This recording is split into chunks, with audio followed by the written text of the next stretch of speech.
Over-sensationalization and bright as well as misleading are terms usually refers to yellow journalism. The term was firstly coined by Pulitzer Prize founder Joseph Pulitzer in the 1800s. The race of yellow journalism was firstly dawned by the rivalry between William Randolph Hearst as well as Joseph Pulitzer himself. These two come about during the Spanish-American War, where the two newspaper publishers often fought for better sales in the publication.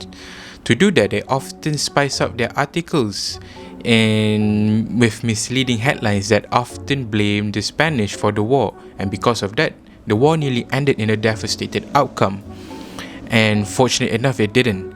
So, over-sensationalization, yes, that's a word, over-sensationalization has reached a point that was so bad that other newspaper publication has to come up with a publication of their own, highlighting the faults in their articles.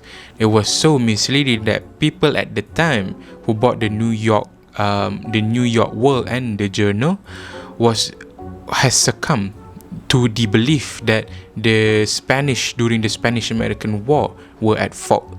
Later it was proven not, and this is why knowing the structure of yellow journalism is very important in today's society, in today's era.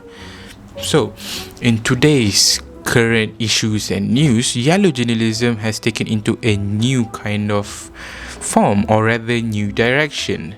Just like the term yellow journalism nowadays can be conceptualized as news reporting that directs audience or readers into news that are false or incorrect, or just news that has unreliable, untrustworthy information. So, how do we differentiate yellow journalism in the modern era?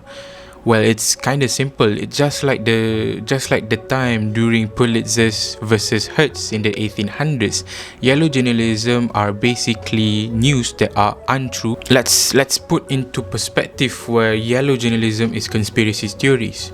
Conspiracy theorists, just like bloggers with their online websites, yellow journalism articles are often referred to blogs, neither provide the necessary reliable sources and untrustworthy evidence.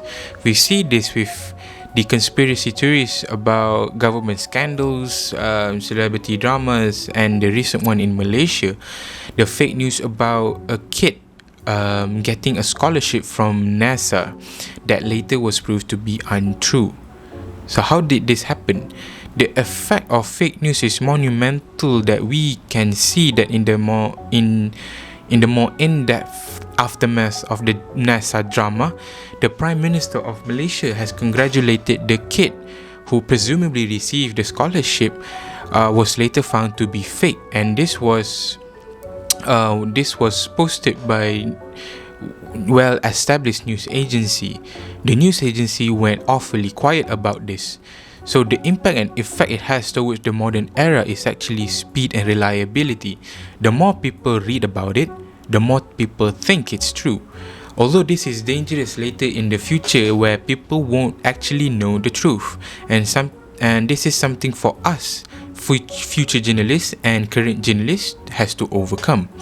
Fake news has become an abundant in our society as social media helps it spread even further, even deeper and easier for us users to read on the internet.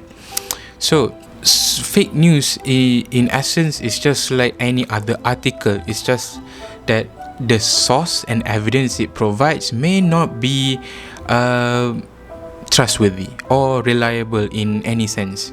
So how do we filter out ourselves with this fake news, you might ask?